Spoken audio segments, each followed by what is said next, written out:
Being the deputy director of public safety and the director of my brother's keeper, you take on this 100 years of history on your back. If you hold it up to those hundreds of years, you'll feel like you haven't done enough. And so I'm constantly telling myself, just 2 years. Compare yourself to 2 years you've been here versus the history of this city.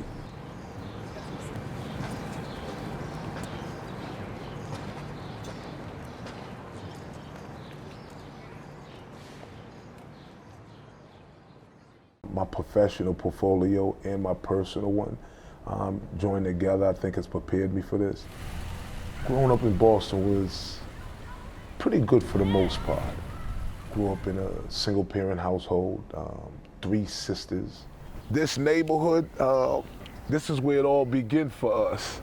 Adolescence, we got our bumps and bruises, our initiations, everything that we thought about happened in this neighborhood. We went from being naive to not. I remember it like it was yesterday. I was in 7th grade and we was taking the bus. Now we could have walked back to the neighborhood, it was right around the corner, but we took the bus because girls took the bus, and we seen somebody from another neighborhood we had conflict with. And we beat them up on the bus pretty bad and jumped off the bus and ran. And then the next day in school, I was arrested in school in the 7th grade.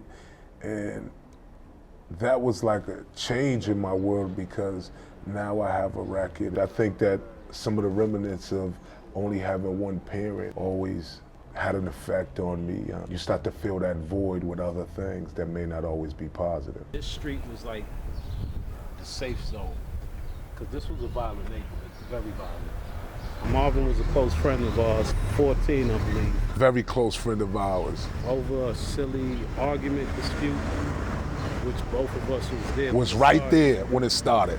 He was shot in the head right there. But when Marvin got killed, and we was both there during the argument because you was breaking up the argument and all that, we went from having an argument and Marvin getting killed right there on that corner to everything changing for us.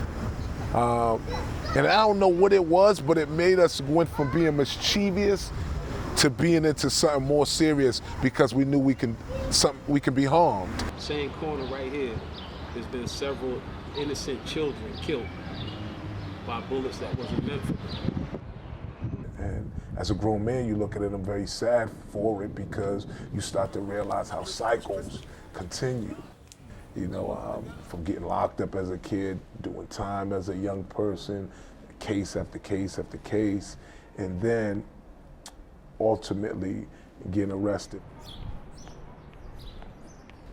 I spent 10 years in prison for drug trafficking. My first experience going into prison was not of fear, but of like sadness. It was a reunion, you saw your friends, it was like a relief. You saw people that you knew, that in your family. Always a pleasure, man. It was literally a community all within itself. At the beginning, I was nuts. You know, I was feeling myself. I was very violent and quick to be that. One of the greatest examples of prison, and is one of my best friends today, is that I had this gentleman named Richard Brooks. He was there for murder, and he was big, muscle bound on every level, received respect from the whole institution, but very a mild-mannered, humble guy. He was the first man that I ever met that showed that you did not have to be aggressive to receive respect. Jail didn't change me. Relationships that happened throughout the course of my incarceration helped with the transformation process.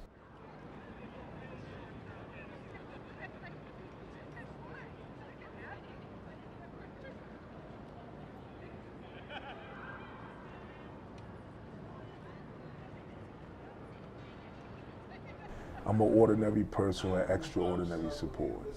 And my goal and my job and my life is about being an extraordinary support for others that do not have that. My Brother's Keeper, Boston, everybody does play their role. Conan does a great job to include everybody else's voice. He's played that role in my life of being, kind of like the person and behind the scenes to make sure that I'm good before I go to do great things. We have the young people that come from challenging backgrounds, and we're giving them a second chance and an opportunity to do great and do good work. And the greatest gift is when one of them, a few of them are first-time home buyers, taking me out to lunch and doing real good. My dream for Boston is that people in the inner city understand that downtown is their home too. And people from downtown know that the inner city is not all bad. That we kind of bring folks together in a way, and we're representing that as a city.